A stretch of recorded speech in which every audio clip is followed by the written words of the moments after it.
하나님의 말씀 누가복음 8장 19절부터 21절입니다. 제가 봉독하겠습니다. 예수의 어머니와 그 동생들이 왔으나 무리로 인하여 가까이 하지 못하니 어떤 이가 알리되 당신의 어머니와 동생들이 당신을 보려고 밖에 서 있나이다. 예수께서 대답하여 이르시되 내 어머니와 내 동생들은 곧 하나님의 말씀을 듣고 행하는 이 사람들이라 하시니라. 아멘. 오늘 말씀은 누가복음 8장 19절부터 21절입니다. 말씀을 듣고 행하는 사람이라는 제목으로 우리가 함께 말씀을 나누겠습니다. 우리가 이제 복음을 가지고 신앙생활을 합니다. 이 복음을 가지고 신앙생활을 하는 이것은요, 그냥 우리가 종교를 갖고 일반적인 종교 생활하는 거하고는 참 많이 차이가 납니다. 종교 생활과 이제 복음을 가진 신앙생활은 분명히 다르죠. 종교 생활이라고 하면은 어떻습니까? 거룩한 사람들, 뛰어난 어떤 뭐라 그럴까요? 성품과 인격과 뭐 이런 것을 가진 그런 사람들이 하는 그런 것을 이제 종교 생활이라고 할 수 있겠지만, 복음을 가진 신앙생활은 그런 거하고는 많이 차이가 나요. 어떤 사람이 이런 얘기를 합니다. 왜 불교에 가면은 불교에 나오고 하는 사람들 이렇게 보면은 뭔가 이렇게 되게 사람들이 바른 사람들이 많고 이렇게 뭔가 괜찮은 사람들이 많은데 왜 교회를 가면 이렇게 사람들이 성품이나 인격이나 이런 게 좀 못난 사람들이 많냐? 이게 종교의 뭐 격이 아니냐? 뭐 이런 얘기를 하는 사람이 있어요. 그런데 그거는 복음이 무엇인지를 정확하게 알지 못하기 때문에 하는 말이에요. 종교 생활은 거룩하게 살기 위해서 또 뭔가 이렇게 뛰어난 삶을 살기 위해서 노력하는 그런 사람들이, 그것을 통해서 뭔가를 이루려고 하는 사람들이 모여지는 거예요. 그래서요, 사실 이제 그거는 뭐랄까요? 그 벽이 높습니다. 벽이 높아요. 종교 생활을 하려면 굉장히 열심히여야 되고 능력이 있어야 돼요. 근데 복음 가진 사람들, 복음 가지고 하는 신앙생활은 그거하고 좀 많이 달라요. 많이 달라요. 복음 가진 신앙생활은 글쎄요, 종교와 복음의 차이라고 하면 이렇게 얘기할 수 있겠어요. 종교는 벽을 넘어 뭔가를 성취하려고 하는 사람들이 모여지는 것이라고 한다면, 복음은 벽을 넘는 것을 꿈도 꾸지 못하는 사람들에게 하나님께서 은혜 주셔서 찾아와서 시작하는 거예요. 복음 가진 신앙생활은요. 차이가 납니다. 종교 생활하면은 굉장히 애를 쓰고 열심을 내서 뭔가를 이루어 가기 위해서 달려가는 사람들이 모여 있는 것이라고 한다면, 그래서 보통 그렇죠. 뭐 어떤 종교를 가지게 됐다라고 했을 때 그 사람이 뭔가가 변화가 됐기 때문에 종교를 갖는 것입니다. 뭔가를 얻기 위해서, 잘 살기 위해서, 이제 내가 바르게 살고 뭔가를 이루기 위해서 내가 종교를 갖고 한번 해봐야 되겠다, 이럴 때 종교를 갖게 됩니다. 그런데 복음을 갖는 것은 전혀 달라요. 완전히 죄인이고 완전히 성품이든 뭐든 뭔가 이렇게 되지 않는 사람에게 하나님께서 은혜를 주셔서, 은혜를 받아서 신앙생활을 시작하는 거예요. 그러니 달라요. 어떤 종교단체에 들어가서 보면은 거룩한 사람들 같은 사람들이 모여 있는 곳입니다. 그런데 교회에 가보면 죄인들을 잔뜩 모아놓고 이제 막 치유하고 있는 병원 같은 곳이에요. 그러니 이게 달라요. 종교단체에 가보면 인격적으로나 성품적으로나 어느 정도 되는 사람들이 모여지는 곳이지만, 교회는 인격적으로나 성품적으로나 연약한 사람들이 모여서 하나님이 하시는 치유를 받아가는 그런 곳이에요. 다르죠. 종교 생활하는 사람들은 바르게 삽니다. 성실하게 삽니다. 열심히 삽니다. 왜냐면 그런 것으로 구원을 바라봐야 되고 그런 것으로 벽을 넘어야 되기 때문이죠. 그래서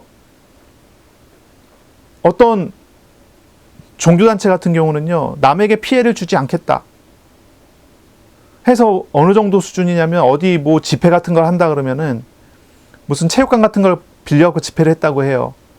집회가 끝나고 난 다음에 그 장소에 들어가면요, 그 장소가요 완전히 바뀌어 있는 그런 것을 보기도 한다 해요. 어느 정도냐, 집회가 끝날 때쯤에 남에게 폐를 끼치지 않기 위해서 청소를 하는데 면봉까지 동원해갖고 의자 구석구석을 닦아낸대요. 그래서 그런 단체가 와서 집회를 하고 가면 체육관이다 그러면 체육관이 깨끗해진다는 거예요. 왜 그렇게 합니까? 그렇게 하는 것이 그 그 종교 생활의 어떤 구원의 한 조건 중에 하나가 되는 거예요. 그럼 그렇게 하지 않을 수가 없는 거죠. 그러한 노력과 열심을 가지고 살아가요. 하지만 그런 종교가 구원을 받을 수 정말로 있는가? 정말 구원을 받을 수 있는가? 그건 별개의 문제죠. 다른 얘기예요. 구원이라고 한다는 것은 죄인이 죄를 넘어서는 것을 말해요. 그러나 한번 생각해 보세요. 성실하게 살고 열심히 살고 선하게 산다고 해서 죄를 이길 수가 있습니까? 사실 넘을 수 없는 벽을 넘기 위해서 굉장히 노력하는 그러한 모습인 거예요. 근데 외부의 종교단체뿐만이 아니라 교회 안에서도 그런 거예요. 교회 안에서도 그러한 삶을 살아가는 사람들이 있다는 거죠. 말씀을 듣고 말씀대로 살기 위해서 발버둥 칩니다. 왜 그렇죠?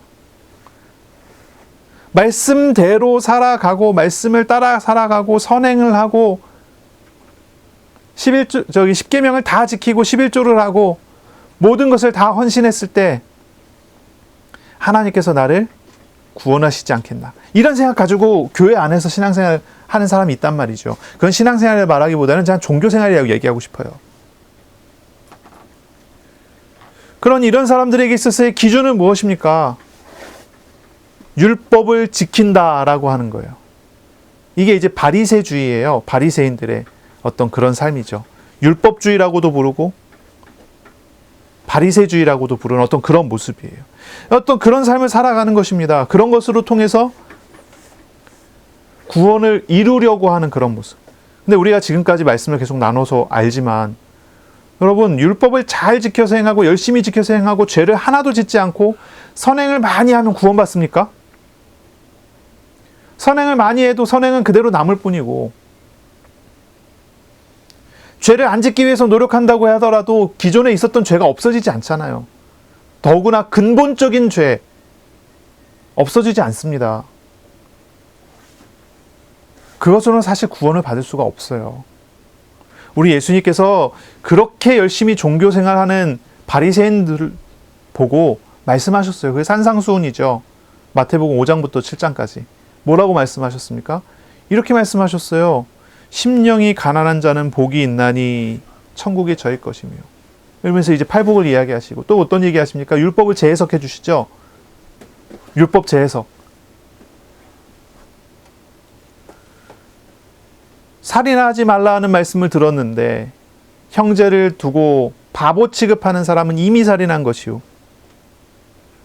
여자를 보고 음욕을 품은 사람은 이미 가늠한 것이고. 이런 말씀을 하세요. 눈으로 인하여 죄를 범하게 하는 것이라고 한다면 눈을 뽑아버리는 것이 지옥 가는 것보다 낫고, 손을 도둑질을 할 것 같으면 손을 잘라내버리는 것이 지옥 가는 것보다 낫고. 무슨 얘기입니까? 결국은 종교 생활을 가지고는 구원을 얻을 수가 없다라고 하는 말씀을 하시는 거예요. 죄 안 짓기 위해서 노력하는 방식이나 어떤 바르게 살기 위해서 애쓰는 방식으로 하나님께 인정받을 수가 없습니다. 그것으로는 구원을 얻을 수가 없어요. 오직 한 가지 방법이 있어야 됩니다. 죄를 이기고 죄를 넘어서는, 죄를 용서받아야 하는 어떤 그런 방식이 있어야 돼요. 그것이 없으면 구원을 얻을 수가 없죠. 예수님께서는 우리에게 찾아오셨어요. 모든 종교는 신을 찾아갑니다. 찾아가요. 바리새 종교도 하나님을 찾아갑니다. 율법을 다 지켜서 행하고 내가 의롭지 않습니까? 라고 하면서 하나님 앞에 나가는 거예요. 그러나 복음은 그렇지 않아요. 하나님께서 찾아오세요. 모든 종교는 구원을 얻기 위해서 자기 자신이 죄를 버리고 거룩해져야 되는 과정을 가요. 하지만 이 복음 안에 있는 신앙생활은 그렇지 않죠. 하나님께 나아갈 수 없는 죄인들에게 하나님께서 은혜로 찾아오셔서 만나주세요. 십자가에서 죄를 대속하여 없애시고 우리에게 구원을 선물로 주세요. 그래서 모든 종교 생활하는 종교인들은 바른 생활을 하지만 복음 가진 신앙생활하는 사람은요, 바른 생활에서 시작되는 게 아니라 지저분한 신앙생활 지저분한 삶 속에서 은혜로 구원을 받은 그 은혜로 시작을 하기 때문에 교회 안에 들어와 보면요, 정말 복음 가지고 있는 교회 안에 들어와 보면요, 사람들이 정말 뭐라 그럴까요? 기대한 만큼의 어떤 높은 도덕성과 높은 인격과 성품을 가진 사람들이 많지 않아요. 교회 안에 정말 들어와 보면요. 신앙생활 한 30년, 40년, 하나님과 동행하는 사람 한 30년, 40년 했다 그러면요, 한 30년, 40년 동안 주님과 동행하면서 주님을 알아가고 주님을 닮아가면 변화된 사람은 있을 거예요. 하지만 종교 생활하는 사람만큼의 높은 도덕성 찾기가 쉽지 않겠죠. 왜냐하면 그 사람들은 그것을 통해서 구원을 받아야 되기 때문에 그것을 향해서 날아가는 사람들이고, 교회 안에 있는 성도들은 어떻습니까? 병원이에요, 병원. 교회는 병원입니다. 죄인을 치료하기 위한 병원이에요. 언제까지 치료받습니까? 죽을 때까지 치료받는 병원이에요. 그게 다르죠. 그게 달라요. 물론 종교 생활하는 사람이 가지고 있는 도덕성이라는 것은 우리 예수님 말씀하시지만 위선에 가깝습니다. 거의 위선이죠. 그렇지 않으면서도 그런 척하는 그런 모습이에요. 하지만 우리 복음을 가진 사람들은 위선적이지 않습니다. 속에 있는 것이 나와요. 중심에 있는 게 나와요. 그래서 감춰지지 않은 그 속이 다 나오기 때문에 지저분해 보이기도 합니다. 하지만 무엇입니까? 하나님께서 함께하는 사람으로서, 하나님께서 보장하고 책임지는 사람으로서 교회 안에서 신앙생활에 나가게 되는 거죠. 그래서 이런 모습은 조금 다르다는 것을 우리가 이해할 필요가 있어요. 우리 이야기를 왜 이렇게 서론에서 이야기하냐면 이런 질문을 우리가 해야 되기 때문이에요. 나는 복음 가진 신앙생활을 하고 있습니까? 아니면 바리새적인, 아니면 타 종교에서 하고 있는 것 같은 어떤 종교성을 가지고 사는 그런 삶을 삽니까? 내가 뭔가를 얻기 위해서 달려가는 그런 삶을 살고 있습니까? 벽을 넘기 위해서, 뭔가를 깨닫기 위해서, 어떤 성공을 이루기 위해서 종교에 들어가서 열심히 빌고 뛰고 하는 그런 삶을 살고 있습니까? 내 자식이 성공하게 하기 위해서 내가 종교를 갖고 열심히 빌면서 그 벽을 넘게 하기 위한 어떤 그런 노력, 재물과 생각과 성품과 선행과 많은 것을 통해서 뭔가를 벽을 넘기 위한 어떤 그런 삶을 살고 있냐는 거죠. 아니면 정말로 나를 구원하신 하나님, 나에게 오셔서 나와 함께 하시는 하나님과 함께하며 주님을 닮아가며 변화돼 가는 그런 삶을 살고 있습니까? 이 두 가지의 삶의 양식은 너무나 다르죠. 너무나 달라요. 어떤 사람은 교회 나와서 기도하는데요, 그런 기도를 해요. 예배드리기 위해서 기도하는데 그래요. 하나님, 내가 이 문제가 있는데 이 문제를 해결해 주세요. 해답을 주세요. 응답을 주세요. 예배드릴 때 나에게 답을 주세요. 이렇게 기도한단 말이에요. 이 사람의 목적은 무엇입니까? 자기가 보고 있는 그 벽을 넘기 위하는 거예요. 그것을 위해서 뭐 하는 거죠? 예배 때 집중한다는 거예요. 애쓰는 거죠. 그게 복음 가진 신앙생활입니까? 종교생활입니까? 사실상 종교생활이죠. 그러니까 우리가 이런 부분에 대해서 이해를 할 수 있어야 돼요. 우리는 예배 드리러 나와서 뭐 하는 것입니까? 예수님을 만나야 해요. 우리는 예배 드리러 나와서 나를 구원하시기 위해서 찾아오셔서 나에게 함께 하시는, 나를 치유하시는 우리 예수님과 함께 하는 그런 시간이 돼야 돼요. 죄와 우상에 대해서 우리가 내려놓고 주님 앞에 나아가는 그런 은혜 속에 우리가 설 수 있어야 돼요. 그런 신앙생활, 그런 예배의 시간이 회복되시기를 바랍니다. 아멘. 아멘. 예, 아무도 아멘을 안 하네. 아멘. 네, 우리 하연이가 아멘을 했어요. 네. 정말 이게 중요하거든요. 우리 어떤 마음을 가지고 예배 시간에 나왔어요? 아, 내가 지금 하나님을 만나야 되겠구나. 말씀하시는 하나님과 교제해야 되겠구나. 이런 마음 가지고 나왔나요? 아니면 어떤 기도 제목이 있어서, 어떤 소원이 있어서 그 소원을 마음에 품고 하나님께 나왔나요? 아니면 아무 생각 없이 그냥 예배 시간이니까 아무 생각 없이 앉아있나요? 아, 아무 생각 없이 앉아있는 어린이들이 있네요. 이런 것들 다 이제 바꾸기를 바랍니다. 우리 주님을 바라보고 나에게 찾아오셔서 나를 구원하시는 우리 하나님을 인격적으로 만나는 그런 축복이 있으시기를 바랍니다. 그런 은혜가 있으시기를 바랍니다. 예수님께서는 8장 이제 1절부터 3절까지 우리가 이제 봤었잖아요. 예수님께서는 제자들을 데리고 다녔어요. 큰 무리를 끌고 다니면서 그 안에서의 제자의 그룹을 데리고 다녔죠. 12제자의 그룹과 여자 제자의 그룹을 데리고 다니고 또 여러 무리들을 같이 데리고 다니면서 예수님께서는 사역을 하셨어요. 예수님의 사역은 하나님 나라의 복음을 선포하신 것이고, 그리고 제자들을 가르치시는, 제자도를 가르치시는 그런 일을 하신 거예요. 우리 주님께서 선포하신 하나님의 나라의 복음이 무엇입니까? 하나님 나라의 복음은 죄인을 구원하시는 예수님께서 지금 우리에게 오셨다는 바로 그것이에요. 죄인을 구원하시는 예수께서 지금 우리에게 오셨다는 그 사실이에요. 죄인이 자기 죄 때문에 하나님께 갈 수 없다는 걸 아시기 때문에 성자이신 예수님께서, 성자 하나님이신 예수님께서 죄인의 죄를 짊어지시고 우리를 만나러 찾아왔다고 하는 것이 바로 그것이 예수님이 선포하신 하나님 나라의 복음이에요. 기쁜 소식이 되는 거예요.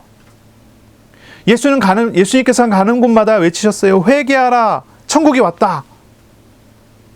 예수님 안에서 이루어진 천국을 그 현장에서 보여주셨어요. 예수께서 바로 그 천국을 이루신 메시아 그리스도라는 사실을 현장에서 보여주셨어요. 바로 그곳에서 죄인들은 회개하고 예수를 영접하여 구원을 받는 일들이 벌어졌어요. 인간이 하나님께 갈 수 없음을 알고 하나님께서 찾아오시는 그 실상을 예수님께서 가셔서 하시는 사역마다 보이셨어요. 이것이 하나님 나라의 복음이에요. 기쁜 소식. 죄인에게 있어서 하나님의 나라는 기쁜 소식이 아닙니다. 그럼 잘 생각해 보세요. 죄인에게 있어서 하나님의 나라는 기쁜 소식이 아니라 슬픈 소식이에요. 죄인이 하나님의 나라, 통치하시는 하나님을 대면하게 되면 죄인은 죄의 심판을 받아 죽게 되잖아요. 그런데 왜 하나님 나라의 복음이라고 합니까? 죄인이 하나님의 나라를 만났을 때 구원하는 비밀이 예수 안에 있기 때문에 있는 거예요. 예수께서 오셔서 죄인을 구원하시는 사역을 하시기 때문인 거죠. 여기에서 종교와 복음이 다른 점이 나오는 거예요. 죄인이 하나님 나라에 들어갈 수 없기 때문에 바리새의 종교는 뭐 합니까? 죄를 안 짓기 위해서 노력을 하는 거예요. 그러나 죄가 안 지어질 수 없기 때문에 위선자가 되는 거예요. 죄 안 지은 척. 그들의 삶은 아주 나이스합니다. 정말 좋습니다. 바리새인의 삶은요, 예수님 따라다니는 제자들의 삶보다 훨씬 깨끗합니다. 죄를 짓지 않아요. 깔끔해요. 원칙, 원리 그대로 가지고 살아갑니다. 이 사람들은요, 멋있는 사람들이에요. 밖에서 보면요, 외부에서 보면요. 실제로 바리새인들은요, 굉장히 존경받는 사람들이에요. 정확하게 약속된 만큼 헌금합니다. 구제합니다. 가난한 사람 돕습니다. 그 이상은 하지 않습니다. 삶의 한 가지 한 가지 분명합니다. 거짓말하지 않습니다. 함부로 맹세하지 않습니다. 부모를 공경합니다. 도둑질하지 않습니다. 남의 것 함부로 뺏지 않습니다. 이 사람들은요, 믿을 만한 사람들이라니까요. 실제로 사람들의 존경을 받아요. 이 사람들이 하나님 나라를 만나요. 그런데 회개하지 않습니다. 왜 회개하지 않나요? 자신들은 죄를 지지 않았다는 거예요. 그런데 예수님은 말씀하십니다. 음욕을 품은 자는 이미 죄를 졌다는 거예요. 간음했다는 거예요. 형제를 나가라 하는 사람은 이미 살인한 것과 다름없다는 거예요. 죄를 짓지 않은 사람은 아무도 없다는 사실을 예수님께서요, 율법을 하나하나 풀어 가르치면서 설명해 주세요. 너희들이 죄를 짓지 않았다고 한 그것은 위선이에요. 위선. 죄를 짓지 않았다라고 이야기하는 바로 그것은 가면을 쓴 거예요. 그렇지 않은 척한 거지 실제로 안 지은 게 아니란 말이에요. 그게 종교생활이죠. 예수님의 제자들은요, 바로 이 하나님의 나라의 복음을 듣고 회개하여 하나님의 나라의 제자가 된 사람이에요. 이게 놀라운 은혜이죠. 종교는 자신이 하나님을 찾아가려고 애를 씁니다. 복음은 하나님 찾아오신 것입니다. 종교는 인간의 노력과 성취를 통해서 구원받으려 합니다. 그러나 복음은 하나님의 은혜로 인간이 구원을 얻는다는 것을 믿는 것입니다. 종교는 죄의 문제에 대해서 답이 없어요. 더 죄를 안 짓기 위해서 노력을 하지만 원죄와 같은 죄, 이미 지어진 죄에 대해서는 그 죄책을 면할 길이 없습니다. 죄가 뭐예요? 죄는요, 관역에서 벗어나다라는 그런 의미를 가지고 있어요. 하마르티아라고 하는 헬라어 단어가 관역에서 벗어나다. 죄라는 것은 하나님과 방향이 틀어졌다는 뜻이에요. 선하신 하나님, 지극히 선하시고 온전히 선하신 하나님께서 사람에게 주신 선하신 뜻이 있어요. 거기에서 틀어졌어요. 하나님의 뜻에서 틀어졌습니다. 관역에서 벗어났어요. 활을 쏘는데 관역에서 벗어나서 엉뚱한 데로 날아가요. 지금 이미 각도가 틀어진 것입니다. 다른 데로 가고 있는 거예요. 기차가 부산을 향해 가는 레일 위에 있어야 되는데 이미 관역이 벗어났어요. 부산으로 가는 레일 위가 아니라 다른 방향으로 가는 레일 위로 갔어요. 아무리 노력을 하고 아무리 애를 써도 부산은 갈 수가 없어요. 천국은 갈 수가 없어요. 그게 죄라는 것이죠. 사람이 죄를 졌어요. 가장 근본적인 죄 무엇입니까? 하나님 떠났고 하나님께 불순종했고 그래서 영원히 하나님과 방향이 맞을 수가 없는 삶을 살아가는 거예요. 그런 삶은 결국은 어디로 갑니까? 하나님이 아닌 다른 곳으로 가게 돼 있습니다. 여기에서 돌이키는 것, 종교는 불가능한 거죠. 그러나 복음은 예수께서 오셔서 그 모든 죄를 한 몸에 짊어지시고 죄값으로 십자가에 죽으심으로 대속하시고 우리를 천국행 열차에 태우신 거죠. 그게 놀라운 은혜인 것입니다. 복음은 우리가 가지고 있는 모든 지은 죄와 가지고 있는 죄와 죄책과 연약함을 예수의 한 몸에 짊어지게 하고 십자가의 대속함으로 우리를 죄에서 구원하시는 그 기쁜 소식을 말하는 것입니다. 저와 여러분은요, 종교가 아니라 복음 가진 사람으로 살아가야 돼요. 종교가 아니라 복음 가진 사람으로. 복음 앞에 서야 돼요. 주님께서 죄인인 우리에게 생명을 주시기 위해서 오셨다는 사실을 압니까? 주님께서 우리의 모든 짐과 무거운 짐과 고통을 다 짊어지셔서 우리를 구원하시려고 하신다는 사실을 아십니까? 주님 앞에 서시기 바랍니다. 예수님과 동행하면서 예수님 안에 있는 자유를 누리세요. 죄인이지만 죄에서 구원하시는 은혜, 그리고 이제 내가 예수님과 함께 살면서, 주님과 함께 살면서 이제 죄가 아니라 하나님께 바르는 방향 맞춘 삶을 배워가는 그런 삶을 우리가 살아가는 것입니다. 예수님은 제자들을 데리고 다니면서 제자들에게 바로 그 삶을 가르치세요. 바로 그 길을 가르치세요. 하나님의 나라의 통치와 하나님 나라의 통치에 순종하는 삶이 무엇인지를 가르쳐 가기 시작해요. 이제 방향이 맞지 않았지만 이제 방향을 맞춘 삶을 살아가기 시작하는 겁니다. 제자는 어떤 사람이죠? 제자는요, 제자는 뭐 몇 가지 얘기할 수 있지만 우리 말씀 흐름 속에서 한 가지 얘기한다면 제자는 자유한 사람입니다. 자유한 사람. 모든 얽매임에서 예수님으로 인하여 자유를 얻은 사람이 제자입니다. 예수님을 영접함으로 인해서 죄와 저주의 지배에서 해방된 사람이 제자입니다. 우리의 모든 사망을 짊어지신 예수님과 함께함으로 우리를 포로와 노예로 만드는 모든 죽음의 세력과 신체적인 정신적인 모든 억압에서 해방을 받은 사람이 제자입니다. 그리고 그 자유를 이제 누려가는 그런 삶을 배워가는 것이 제자 훈련입니다. 뭐 이런 얘기가 있어요. 코끼리 얘기인데요. 코끼리는 어른 코끼리가 되면 몸이 3톤이 넘어요. 아주 힘이 센 동물이죠. 코끼리보다 힘센 동물 별로 없어요. 별로 없는 게 아니라 아예 없겠죠. 코끼리는 가장 커다란 포유동물이고, 지상 포유동물이고, 가장 힘이 센 동물입니다. 그런데 이 코끼리를 제어하는 데는 딱 밧줄 하나만 필요하다는 그런 얘기가 있어요. 밧줄 하나면 된다는 거예요. 코끼리가 아기 코끼리일 때 밧줄에 묶어갖고, 이제 아기 코끼리이기 때문에 힘이 약하니까 밧줄을 벗어나지 못하잖아요. 이 범위 안에서만 생활하도록 그 경험을 시켜놓으면 그 코끼리는 그 밧줄 밖으로 나가려는 시도 자체를 하지 않는다는 거예요. 심지어 3톤이 넘는 어른 코끼리가 되어서도 밧줄을 넘어서려고 하지 않고 그 밧줄에 매여 있는 그런 범위 안에서의 생활만 한다는 거죠. 이 이야기가 사실인지 아니면 만들어낸 이야기인지는 잘 모르겠어요. 근데 많이 알려져 있는 이야기 중에 하나죠. 이 이야기는 글쎄요, 사실이 아닐지라도 가르쳐주는 교훈은 있죠. 어떤 교훈입니까?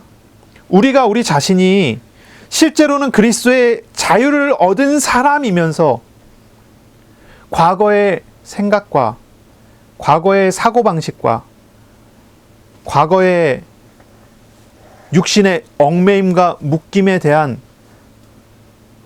그런 어떤 정신적인 얽매임 때문에 자유를 전혀 누리지 않고 살아가는 사람일 수도 있다는 거예요. 그럴 수도 있다는 거예요. 예수 그리스도를 영접하여 믿은 사람은 어떤 사람입니까? 하나님의 자녀입니다. 아버지가 하나님이에요. 아버지가 하나님이에요. 그동안 몇 년 동안 이제 막 그런 이야기가 많잖아요. 막 그 정치 얘기, 사실 정치 얘기 잘 안 하는데 그런 얘기, 크게 이슈된 것 중에 하나가 이런 거죠. 아빠 찬스, 이런 거 들어보셨나요? 아빠 찬스. 평범한 사람은 부모님도 다 평범하기 때문에 아버지의 도움을 얻어서 학교를 간다든지 직장에 취직한다든지 어렵잖아요. 그런데 고위 공직자가 되어 있는 어떤 사람의 자식 같은 경우는 아빠 찬스를 이용한다는 거예요. 그게 여당이든 야당이든 상관없이 양쪽 다 나오는 얘기죠. 그게 아빠 찬스. 그래서 공정하지 못하다고 해갖고 그것 때문에 막 계속 싸우고 막 난리가 났죠. 저쪽에서는 아니다, 오해다, 아니다, 이거는 공작이다, 아니면 저쪽에 반대쪽에서는 아니다, 그건 진짜 아빠 찬스가 맞다, 나쁜 사람이다, 막 이러면서 싸워요. 아빠 찬스. 근데 저는요, 아빠 찬스 많이 사용했거든요. 하나님이 아버지시다 보니까.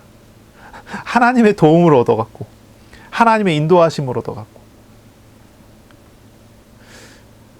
사실 아빠 찬스가 나쁜가요? 공정하지 않은 시스템 안에서는 아빠 찬스는 아주 나쁘죠. 그런데 우리가 영적으로 하나님의 자녀로서 살아가는 우리 자신으로 봤을 때는요, 그게 나쁜 겁니까? 내가 하나님 도움 안 받고 내가 살게요. 내가 살아갈게요. 그게 맞습니까? 그건 아니겠죠. 이야기가 좀 이상하게 흘러가는데 우리 아버지가 하나님이시기 때문에 하나님의 도우심을 가지고 살아가는 그런 삶, 육신적인 도움을 얻지 않아도 돼요. 아니, 오히려 육신적인 아버지로부터의 육신적인 도움을 얻는 것은 하나님의 도움을 얻지 않겠다고 하는 것일 수도 있어요. 말이 좀 이상하긴 하지만 말이 막 꼬이는데, 어쨌든 여러분, 이제 그런 얘기예요. 내가 하나님의 자녀단 말이에요. 내가 하나님의 아들이에요. 내가 하나님의 딸이에요. 그런데 하나님의 아들답게 삽니까? 하나님의 딸답게 사냔 말이죠. 왜 그렇죠? 육신적인데 딱 얽매인 생각에 사로잡혀 있어요. 그래서 그런 거예요. 왜 로또를 삽니까? 제가 누군가를 저격하는 얘기가 아닙니다. 지금 예를 들자 하다 보니까 그런 얘기예요. 왜 그렇죠? 육신적인 것으로 내가 충족을 얻을 수 있을 것 같으니까 그렇게 하는 거예요. 그러나 내가 하나님의 정말 자녀라면, 하나님 앞에 있다면, 하나님이 도우심 아래 있다면 그게 그렇게 중요합니까? 때에 따라 도우시는 은혜와 때에 따라 인도하시는 하나님의 인도하심 속에 살아가는 거 아닙니까? 내가 하나님의 자녀라면은, 내가 하나님의 자녀가 맞는데 하나님이 역사하시지 않습니까? 하나님이 은혜 주시고 일하시지 않습니까? 자기 아들의 목숨까지도 십자가에 내어주실 만큼 나를 사랑하신 나의 하나님이 나를 인도하시지 않겠습니까? 우리의 생각에 얽매여 있는 그것을 우리가 봐야 되는 거예요. 내가 생각에 얽매여 있는 어떤 것을 우리가 생각해 봐야 되는 거예요. 돈 우상을 따라다니는 사람이 돈에 대한 아빠 찬스, 하나님의 찬스를 기대할 수 있겠습니까? 하나님이 주시면 돈에 더 얽매일 텐데요. 돈 우상을 더 따라갈 텐데요. 한번 생각해 보세요. 돈에 딱 얽매여서 맨날 로또를 사는 사람에게 하나님께서 경제의 복을 확 줘버리면은 그 사람은 이제 돈에 이제 만족해갖고 하나님 더 이상 쳐다보지도 않는 그런 사람이 돼버리고 말 텐데요. 아닌 척 하시지만. 네. 내가 누구인가? 이걸 아는 것에서 시작하는 거예요. 내가 누구인가? 하나님의 자녀가 된 나. 이것을 아는 거예요. 실제인지는 모르지만 아까 얘기했었던 바로 그 어른 코끼리. 어른 된 코끼리 3톤에 가까운 3톤이 넘는 어른 코끼리. 한 발자국만 나가면 발주는 툭 끊어지고 말 텐데 안 나가고 있다잖아요. 왜냐면 생각이 얽매여 있으니까요. 마음이 얽매여 있으니까요. 육신이 얽매여 있다고 생각하는 것입니다. 내가 하나님의 자녀라고 하면 우리는 얼마나 자유로운 사람입니까? 세상의 어떤 얽매임도 나에게 이제 더 이상 나를 어떻게도 얽맬 수가 없는 존재가 된 거 아니에요? 과거의 상처에 다 사로잡혀 있는 사람이 있어요. 심리학에서는 그렇게 얘기하더라고요. 어른아이. 나이는 어른인데 마음은 아이 상태로 딱 머물러 있다 그래요. 상처 때문에. 상처받은 그 나이에서 마음이 더 이상 자라나질 않는 거예요. 그래서 분명히 어른이 됐는데 마음은 아이예요. 어른이 되는 만큼 마음이 성숙해 가야 되는데 마음은 성숙해 가지 않고요. 그 상처 때문에 그 나이에 딱 머물러 있어요. 나이가 40이 되면 40에 맞는 생각, 50이 되면 50에 맞는 생각을 해야 되는데 40이 돼도 50이 돼도 60이 돼도 어렸을 때 받았던 그 상처 때문에 60인데 나이가 60인데 어렸을 때 그 나이에 있었던 사람처럼 그 상처에 대해서 반응을 하고 행동을 해요. 어른 아이. 왜? 거기에 얽매여 있으니까. 이걸 어떻게 치유하고 어떻게 바꿉니까? 심리학에서는 그렇잖아요. 심리학에서는 그걸 치유하는 방식이 뭐 이런 방식 저런 방식 동원해갖고 그게 이제 이해할 수 있도록 하고 받아들일 수 있도록 하고 어떤 그런 길들을 열어주고 도움을 줘서 그것을 토해내게 하고 그래서 성숙하고 자라나게 한다 하잖아요.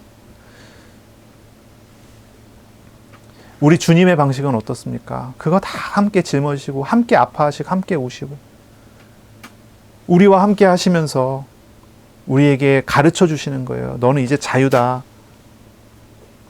하나님 나라의 백성이 됐다는 얘기를 하세요. 어쨌든 그렇습니다. 우리는요, 이 사실을 보는 거예요. 이 사실을 보는 거예요. 우리가 겉으로는 여기저기 많이 얽매여 있는 삶을 살고 있습니다. 하지만 우리의 실제는 무엇이냐면 그리스도 안에서 그리스도 때문에 진짜로 자유를 얻은 사람이라는 것입니다. 육신적인 것에 얽매인 상태로 고통스럽게 살아가는 것은 사실은 어떻게 보면 우리가 과거에 얽매여 있는 것이고 사탄의 속임수에 속고 있는 것이죠. 실제가 아니에요. 정말로 그리스도 안에서 그리스도와 함께 하는 사람, 그 사람 어떻습니까? 어디에도 얽매이지 않은 실제 삶을 살아가는 사람이 돼요. 그런 사람이 돼요. 우리가 기도에 대해서 가르칠 때는 꼭 나오는 인물 중에 한 명이 고아의 아버지 조지 밀러라는 사람을 이야기를 합니다. 고아의 아버지 조지 밀러. 많이 들어봤죠? 이 조지 밀러라는 사람은요, 고아의 아버지라고 불려요. 독일 사람인데 영국에서 살았어요. 선교사이기도 하고요. 복음을 전하는 사람이에요. 이 조지 밀러의 고아원에서 수많은 선교사와 목사가 나왔어요. 이 조지 밀러는요, 정말 기도하는 사람이에요. 어떻게 기도하냐? 모든 것 다 가지고 하나님께 믿고 하나님을 믿고 기도해요. 먹을 게 없어요. 하나님께 기도해요. 하나님 감사합니다. 먹을 거 주셔서. 고아들이 같이 앉아갖고 밥을 먹으려고 앉았는데 빈 그릇과 빈 숟가락을 다 들고 앉아갖고 먹을 게 하나도 없는 상황에서 조지 밀러는 거기서 하나님께 감사 기도를 하는데 기도가 끝났어요. 아멘, 에이멘 하는데 콩콩콩콩콩콩 문 열었어요. 누구세요? 우유 빵 배달 가는 마차가 요 앞에서 전복이 돼서 배달을 할 수가 없어서 고아원에 기부하러 왔다고 갖다 주고. 그런 기도의 응답이 수천 번 이상. 이해가 되십니까? 얽매인 사람은 살 수가 없어요. 딱 필요한 액수의 뭐가 필요해요. 뭐 건물을 져야 되는데 돈이 필요하게 됐어요. 날짜가 다가와요. 돈을 내야 돼요. 기도합니다. 감사합니다. 와서 딱 그 액수만큼 헌금하고 가고. 뭐 이런 응답들. 좀 이상한 신화처럼 느껴지나요? 뭔가 신비한 다른 이야기처럼 느껴지나요? 아마 우리들은 그렇지 않을 것 같아요. 그런 응답도 우리가 많이 받아봤고 그런 응답 속에서 살고 있으니까요. 근데 처음 듣는 사람은 이상한 얘기를 들을지 모르겠어요. 근데 이거 한 가지를 기억해 하세요. 하나님이 아버지 된 사람, 하나님과 인격적으로 교제하며 매일매일 같이 살아가는 사람, 이 사람에게 어떤 것이 그 사람을 얽매는 도구가 될 수 있겠습니까? 참으로 자유한 은혜를 누릴 수 있지 않겠어요? 제자는 정말 어떤 사람이죠? 자유하게 된 사람이에요. 바로 그 사실을 예수님과 함께 살아가면서 배워가는 것입니다. 또한 제자는 어떤 사람입니까? 제자는요, 말씀 따라가는 사람입니다. 이걸 기억해야 돼요. 제자는 자유로운 사람이고 제자는 자유롭게 말씀 따라가는 사람입니다. 제자는 하나님을 의지하며 하나님 말씀에 순종함으로 하나님 통치받는 사람이에요. 말씀 따라가는 사람이에요. 세 번째, 제자는요, 어떤 사람입니까? 열매 맺는 사람입니다. 열매 맺는 사람. 씨 뿌리는 비유에서 씨는 하나님은 말씀이죠. 말씀이 뿌려졌어요. 영생을 주는 열매 맺는 말씀이 뿌려졌을 때 그것이 100배의 결실을 맺게 되잖아요. 열매 맺는 사람. 제자는요, 어디에도 얽매이지 않는 참 자유를 그리스도 안에서 누리며 살아가고요. 그리스도 안에서 말씀을 따라가게 되고요. 말씀의 열매를 맺는 그런 사람이에요. 제자는 바로 그런 사람입니다. 율법주의자들이나 종교인들이나 아니면은 이제 종교 생활하는 바리새적 종교 생활하는 사람들에게 있어서 제자는 어떤 사람이냐면 자기 관리를 철저히 해야 되는 사람이잖아요. 자유로운 사람이야 아니에요. 자유로운 사람이 아니에요. 억압이 많은 사람이에요. 여기저기 얽매일 게 많은 사람이에요. 율법 다 배워서 지켜야 돼요. 율법 어기면 안 돼요. 내가 지킬 수 없는 율법은 지킬 수 없는 이유를 만들어내서 죄를 짓지 않았다는 걸 증명해내야 되니까 얼마나 머리 아프게 그걸 계산하고 있습니까? 그게 위선적인 사람으로 점점점 발전해 나가죠. 그런 사람이에요. 이런 사람은 무엇입니까? 인격적이신 하나님의 말씀을 따라가는 사람이 아니고요. 이런 바리새적 종교 가진 사람이라고 한다면 이런 제자들은 어떤 사람입니까? 규칙과 규율을 따라가는 사람이에요. 비인격적인 논리를 따라가야 되는 그런 사람이 돼버려요. 말씀 따라가는 사람이 아니고요. 이런 사람이 열매 맺습니까? 아니요. 열매가 없어요. 천국의 열매 기대할 수 없습니다. 하나님의 제자, 그리스도의 제자가 정말로 어떤 사람인가를 생각해 봐야 돼요. 그리고 내가 제자로서 훈련받고 제자로서 자라나는 그 비밀이 무엇인지를 생각해 봐야 되는 것입니다. 제자는 그렇습니다. 그리스도 안에서 우리를 얽매는 어떤 육신에서도 우리는 자유하는 그런 참 자유를 누리는 그런 삶을 배워가기 시작해야 되고요. 인격적인 주님과 동행하며 말씀 따라가고 열매 맺는 그런 삶을 우리가 훈련받아 나가기 시작해야 되는 것이죠. 제자는 말씀 따라가게 될 때 현장과 우리의 삶의 자리에서 어떤 일이 벌어집니까? 어둠이 물러가고 하나님 함께 하신 증거들을 빛을 비추는 그런 은혜 누리게 될 것입니다. 그런 은혜 응답 누리시기 바랍니다. 아멘. 자, 또한 오늘 본문을 볼까요? 지금 벌써 40분이 지났는데 이제 오늘 본문을 봅니다. 예. 제자는요, 말씀을 듣고 행함으로 예수님의 가족이 되는 사람이 제자입니다. 예수님의 가족이 되는 사람. 오늘 예수님께서는 제자 공동체에 대해서, 영적인 가족됨의 비밀에 대해서 말씀을 하세요. 오늘 본문을 해설을 좀 한다면 이렇습니다. 예수님께서 많은 무리를 데리고 다니면서 사역을 행하시고 다니셨어요. 그때 예수님의 어머니 마리아와 예수님의 어머니인 마리아와 결혼한 요셉이 있죠. 요셉과 마리아의 자식들. 그들을 우리가 이제 성경에서는 예수님의 동생들이라고 해요.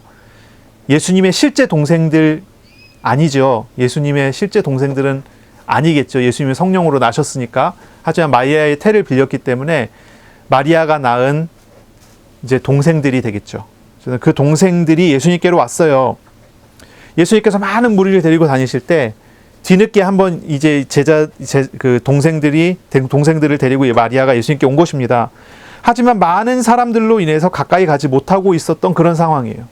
그때 어떤 사람이 예수님께 와서 이야기하기를 예수님의 어머니와 동생들이 예수님을 찾으러 와서 지금 밖에 있다. 나가봐라. 이렇게 얘기를 한 거예요. 그때 예수님께서 뭐라고 말씀하시냐면 이렇게 얘기하세요. 마가복음에 보면 누가 내 어머니고 누가 내 동생이냐? 이렇게 얘기를 해요. 그리고 더 이어서 말씀하시기를 내 어머니와 내 동생들은 누구냐면 하나님의 말씀을 듣고 행하는 이 사람들이다 라고 하셨어요. 바로 그 본문이에요. 하나님의 통치를 받고 하나님의 말씀을 듣고 말씀을 행하는 사람, 하나님의 통치를 받아서 그 통치에 순종하는 사람, 그런 표현이에요.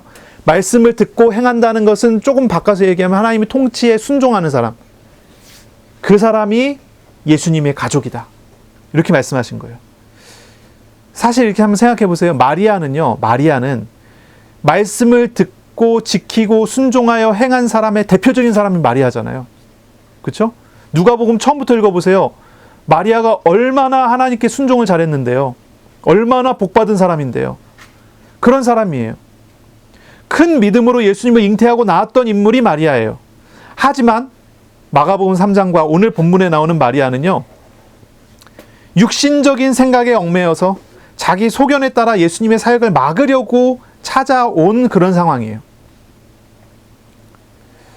예수님에 대한 소문을 들었어요. 특히나 이제 마리아는 나사렛에 있었겠죠. 나사렛에서 예수님에 대한 소문을 들었어요. 우리가 잘 기억하시는 거, 알고 있는 것처럼 나사렛에서 무슨 일이 벌어졌습니까? 예수님께서 나사렛에서 회당에서 하나님 말씀 복음을 선포하셨을 때 나사렛 사람들이 예수님 죽이려 했죠. 선지자는 고향에서 이러면서 이제 말씀하시잖아요. 예수님께서. 기억하시죠? 나사렛에서 있었던 사건과 당연히 그쪽에서 예수님에 대한 나쁜 중상모략과 이런 것을 가지고 와서 이 마리아에게 열심히 얘기를 했겠죠. 물론 요셉은 이제 그 이전에 죽었던 상황인 것 같고요. 마리아에게 이제 그런 얘기를 하니까. 마리아가 그 소식을 다 듣고 비판과 부정적인 소식을 듣고 아마 자신의 기대 속에 있었던 메시아는 그런 모습이 아니었을 것 같단 말이에요. 그러니까 이제 예수님을 찾아와서 예수님을 데리고 가야 되겠다. 막아야 되겠다. 이런 생각을 들고 찾아온 것 같아요. 또한 예수님의 동생들이 같이 따라왔는데 이 동생들은 아직 예수님을 믿지도 않고 있고 예수님을 미쳤다라고 생각하면서 예수님 데리러 온 그런 상황이죠. 그래서 예수님이 하시는 사역을 막으려고 온 것입니다. 예수님의 사역, 예수님이 하시는 일, 하나님의 주권을 믿지 않는 마리아, 예수님을 자체를 예수님의 그리스도라는 사실을 믿지 않는 동생들이 예수님을 막으려고 찾아온 거예요. 바로 그 장면입니다. 그 모습입니다. 그때 예수님께서는 뭐라고 하냐면 뭐라고 하죠? 누가 내 어머니이고 누가 내 동생들인가? 이거 이제 마가복음에 나와요. 누가 내 어머니고 누가 내 동생들인가? 이렇게 얘기를 하세요. 그런데 이제 재미있는 것은 마리아와 동생들이 어머니가 아니다라든지 동생들이 아니다라고 이야기는 한마디도 하지 않습니다. 뭘 이야기하냐면 그들이 내 어머니이고 내 동생들이 맞지만 참 내 어머니 같은 분, 내 동생들 같은 분들은 하나님의 말씀을 듣고 행하는 사람들, 하나님의 통치에 순종하는 사람들이다라고 얘기를 하는 거예요. 다시 말해서 이 당시의 어머니와 동생들은 하나님의 말씀을 듣지도 않고 순종하지도 않는 거예요. 그 이야기를 하세요. 예수님은 어머니와 동생들을 부정하지는 않았어요. 그들은 분명히 예수님의 어머니와 예수님의 동생들입니다. 하지만 하나님의 나라의 제자로서 하나님의 택하심 안에서 예수님의 참된 영적인 가족된 사람들과 이 사람들을 구별시켜버렸어요. 예수님은 하나님의 나라의 완전히 새로운 영적인 가족을 말씀하시고 그들이 참 내 어머니 같은 사람들이고 내 동생들 같은 사람이 된다라고 얘기를 하시는 거예요. 말씀을 듣고 행하는 사람이라는 그런 단서를 딱 붙이는 거예요. 이것은 제자 무리들에게 그리고 저와 여러분에게 지금 우리에게 주시는 하나님의 메시지죠. 예수님은 예수님의 가족이 되는 기준을 말씀하세요. 그 기준은 말씀을 듣고 행하는 것입니다. 다른 말로 말씀을 듣고 순종하는 것입니다. 다시 말해서 그리스도의 가족됨이라고 하는 것은 말씀에 순종하는 삶을 이야기해요. 주님의 통치에 순종하는 삶을 이야기를 합니다. 한번 우리가 생각을 해봐야 돼요. 그렇죠? 하나님의 나라의 사역을 행하시는, 하나님 나라의 사역하시는 예수님을 말리려고 나온 마리아와 동생들이 예수님의 참 가족 같습니까? 아니면 하나님의 말씀을 듣고 행하는 제자들이 참 가족 같습니까? 물론 우리 예수님께서는 그 마리아와 제자들을 버려두지 않고 사랑으로 그들을 다 인도하셨죠. 다 인도하셨어요. 영적인 가족된 제자들은 주님과 소통하고 주님과 함께하는 이들이지만 그렇지 않은 가족들은 걸림돌이 될 뿐이지요. 하지만 우리 예수님께서는 그 가족들을 멀리 하시지 않고요. 우리 주님의 시간표에 따라 그 제자들, 가족들을 다 부르시고 사명 주시고 세우시고 초대교회의 일꾼들로 다 세우셨죠. 예수님의 십자가와 부활 이후에 마리아와 동생들은 어떻습니까? 초대교회의 아주 중요한 그리스도의 증인으로 세워지지 않습니까? 또한 동생들은 지도자로서 주님의 쓰임을 받아요. 특히 동생들 중에 한 명이었던 야고보. 이 사람 또 중요하죠. 야고보. 야고보는요, 예루살렘 교회의 지도자가 됐어요. 예수님의 동생 야고보는. 예루살렘 교회의 지도자가 된 이 야고보는 성경을 하나 썼어요. 야고보서. 이 야고보서를 썼는데 이 야고보서 어떻게 기록되어 있습니까? 행함을 강조하는 성경. 이렇게 알려지죠, 우리가. 특히 야고보는요, 믿는 자는 행해야 되고 행함이 없는 믿음은 죽은 믿음이라고 말씀을 전했어요. 행함의 중요성을 강조하는 성경을 썼어요. 근데 오늘 말씀하고 연결되잖아요. 말씀을 듣고 행하는 자가 내 가족이다. 그렇잖아요. 야고보가요, 이 말씀을 기억했던 것 같아요. 오랫동안 기억하는 것 같아요. 주님 하신 이 말씀. 누가 내 가족이냐. 이러한 강조 자체가 야고보, 그러니까 예수님의 동생이었던 야고보는 과거와는 전혀 다르게 주님의 말씀을 듣고 행하는 사람으로서 참된 영적인 주님의 가족됨을 얻은 사람이 됐다는 것을 이야기해 주는 거죠. 그렇죠? 주님께서 다 바꾸시고 고치셨어요. 어쨌든 그렇습니다. 혹시라도 이제 불신 가족이 있던지 아니면 믿더라도 불신앙하는 가족이 있다면 그 가족을 위해서 인내하고 영원 사랑하는 마음으로 기도하세요. 우리 주님께서 그 가족들을 변화시키고 세우는 것처럼 우리의 가족들도 하나님께서 은혜 주시지 않겠어요? 지금은 우리를 육신적으로 얽매는 어떤 그러한 도구로서의 가족일 수 있지만 하나님의 은혜를 받으면 하나님의 나라의 백성되고 가정이 친밀한 영적인 공동체를 이룰 수 있지 않겠어요? 그래서 참된 영적인 공동체, 주님과 나, 그리고 주님과 내 아내, 주님과 또 우리 자식들이 하나의 주님 안에서의 영적인 공동체 이루어질 수 있도록 또 기도할 필요가 있지 않겠습니까? 기도하시기 바랍니다. 아멘. 우리는, 저와 여러분은요, 우리 주님 가르쳐 주신 어떤 이 영적인 공동체의 복을 누릴 수 있어야 되겠어요. 영적인 공동체의 복을 우리가 누려야 될 것입니다. 어떻게 하면 우리가 이런 영적인 공동체를 이룰 수 있습니까? 어떻게 하면 우리가 이런 영적인 공동체의 축복을 누릴 수 있습니까? 그것은 다른 것이 아닙니다. 먼저는 우리가 하나님의 자녀가 되는, 하나님 나라의 백성이 되는 은혜를 누리는 것이고요. 이게 첫째겠죠. 내가 하나님의 백성 되는 은혜 속에 들어가야 되겠죠. 그게 이제 구원이라고 한다면, 그 다음으로는 우리가 백성된 사람답게 살아갈 수 있어야 되는 것이죠. 그것은 뭐냐면 주님의 통치에 순종하는 사람이 되는 것입니다. 순종하는 사람. 우리가 하나님 나라의 백성이 맞다면 나를 얽매이고 있는 어떤 것에도 자유하게 하시는 예수님 안에 있어야 돼요. 그래서 제자는 뭐라 그랬죠? 자유를 얻은 사람이에요. 제자는 하나님의 나라의 자유를 얻은 사람이 제자입니다. 자유를 얻어 가야 할 것입니다.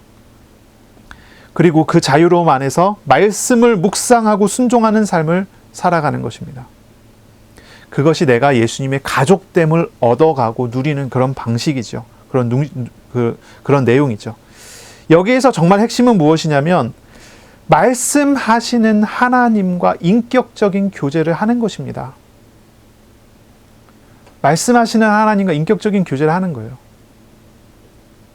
그럼 내가 우리 주님과의 가족됨을 누릴 수 있어요. 우리 주님과의 영적 가족됨을 누릴 수 있어요. 내가 주님과 인격적인 교제를 하게 되는 것이에요. 이것을 도전해 보시기를 바랍니다. 이것이 되어지는 사람은요, 더 풍성하게 누려갈 수 있도록 해보시고요. 이걸 도전해요. 말씀하시는 하나님을 내가 만나 하나님과 교제하고 하나님과 대화하고 하나님의 마음을 배워가고 하나님의 생각을 배워가고 주님과 함께 교제해 나가는 그런 사람 되는 것입니다. 이게 되어지십니까? 안 되는 사람 많을 것 같아요. 근데 이것이 회복되어야 돼요. 기도하는데 이제 주문 외우는 것처럼 뭐 내가 할 말만 다 하고 딱 끝나는 게 아니라 내가 할 말 다 했으면 기다리세요. 주님 음성 들으세요. 주님 말씀을 생각하세요. 말씀 안에서 하나님의 마음을 들을 수 있어야 돼요. 우리에게 정말로 필요한 것은요, 말하는 기도가 아니라 듣는 마음을 가진 기도가 필요해요. 인격적인 교제는요, 듣는 마음에서 시작돼요. 말씀대로 살기 위해서 노력하고 자기 생각을 제어하며 말씀에 나를 맞추려고 노력한다면 아주 어렵고 힘들 거고요. 잘 안 될 거예요. 그건 자유로운 게 아니에요. 막 얽매는 거죠.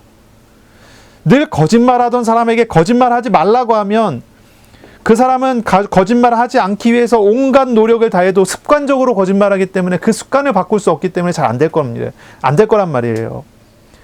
하지만 중요한 한 가지 방식이에요. 말씀하시는 하나님과 교제하고 인격적으로 하나님과 만나게 되면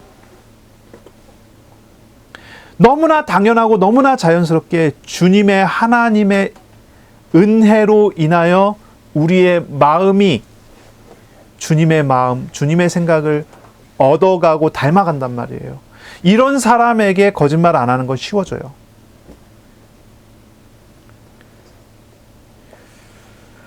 내 인격과 내 생각과 내 습관이 나를 지배하게 하지 말고 은혜로 인하여서 변화된 마음과 생각이 나를 이끌고 가게 하는 것입니다. 다른 데 있잖아요. 인격적이신 하나님을 만나는 말씀을 묵상하는 시간을 회복하는 거예요. 이게 필수적인 것입니다. 이게 필수적인 거예요. 주님의 마음이 내 마음 되고 주님의 생각이 내 생각 돼서 하나님의 인도를 받아 나가면 말씀대로 되어지는 일들, 말씀대로 되어지는 현장을 분명하게 보게 됩니다. 말씀하시는 하나님께서 말씀하신 대로 우리 삶에 응답하시고 인도하시는 그런 응답들, 그런 역사들을 나의 삶의 자리자리마다 경험하게 되고 보게 되고 나타나게 되는 거예요. 물론 이것을 우리가 급하게 갑자기 당장 보자 뭐 이런 건 아니에요. 우리가 훈련받아 가면서 이걸 얻어가는 거죠. 제자들 3년간 인도받았어요. 3년 지나니까 조금 보이기 시작했나 봐요. 맨날 보던 게 나중에 지나니까 하나님께 예수님께서 늘 나에게 가르치시는 게 바로 이거였어 이렇게 보게 됐겠지만 우리는 지금 보고 있으면서도 잘 보지 못하는 게 많아요. 우리는 계속 경험하고 있지만 잘 경험하지 못하는 게 많다니까요. 우리 하나님께서는 나의 인생에 지금도 계속 일하고 계시고 나의 삶에 계속적으로 역사하시고 나를 도우시고 역사하시는데 나는 눈이 어두워서 보지 못한단 말이죠. 난 눈이 어두워서 계속 얽매인 것 같은 삶을 사는 거예요. 난 눈이 어두워서 자꾸 상처에 얽매인 삶을 산단 말이죠. 그러나 그게 아니라 이제 내가 주님과 인격적인 교제를 통하여 주님과 함께 걸어가기 시작한다면 우리는 작은 것부터 시작하여 하나님이 보이시는 놀라운 은혜들을 보며 인도받아 나아갈 수 있게 되는 거죠. 이 누가복음 8장을 통해서 우리에게 주시는 이 말씀 한번 기억해 보시기 바랍니다. 누가복음 8장의 비유들은요, 한 군데 딱 초점이 맞춰져 있어요. 뭐냐면 말씀을 듣는 것과 말씀을 지켜 행하는 것입니다. 여기에 초점이 딱 맞춰져 있어요. 물론 그 전에도 말씀하셨죠. 말씀을 듣고 행하는 자는 반석 위에 집을 지은 것 같다. 뭐 이런 얘기를 하신 적 있어요. 그리고 이 비유들을 한번 생각해 보세요. 말씀은 좋은 땅에서 열매 맺는다고 했어요. 그렇죠? 말씀이 하나님이 원하시는 하나님의 인도하심을 받아 말씀이 뿌려지면 당연히 100배의 열매를 맺는 그런 응답이 있어요. 말씀을 적극적으로 묵상하라고 했어요. 그것이 뭐라고 그랬죠? 등불을 등잔대 위에 두는 거라고 했어요. 말씀을 듣고 순종하는 사람, 오늘 이제 말씀이죠. 오늘 본문에서 말씀을 듣고 행하는 것, 그러니까 하나님의 통치에 순종하는 것은 우리 주님과 친밀한 교제가 되는 영적인 가족됨이라고 얘기했어요. 말씀, 열매 맺는 말씀을 우리는 가지고 있습니다. 그렇죠? 우리가 말씀을 묵상하게 될 때 많은 현장에 많은 사람에게 빛이 비춰지는 그런 일들 우리는 분명히 보게 될 것입니다. 맞죠? 그리고 우리가 말씀을 인격적으로 말씀을 따라가게 될 때, 말씀을 순종하여 주님 앞에 서게 될 때 우리는 이 안에서 주님과의 친밀함을 경험하는, 주님과 영적인 가족됨을 경험하는 그런 은혜를 누릴 수 있을 것입니다. 이번 한 주간 정말입니다. 말씀을 묵상하세요. 말씀하시는 하나님과 동행하는 그런 복이 있으시길 바랍니다. 기도하겠습니다. 하나님 감사합니다. 우리에게 주시는 말씀 우리가 마음에 담고 우리의 중심에 담고 묵상하며 주님과 동행하는 삶을 살게 하여 주옵소서. 우리 주님과 인격적인 교제를 회복하고 주님과 함께함은 은혜를 누릴 수 있도록 축복하여 주옵소서. 예수 그리스도의 이름으로 감사하며 기도하옵나이다. 아멘. 우리 구주 예수 그리스도의 은혜와 하나님의 사랑하심과 성령의 교통하심이 이제로 영원까지 항상 함께 있을지어다. 아멘.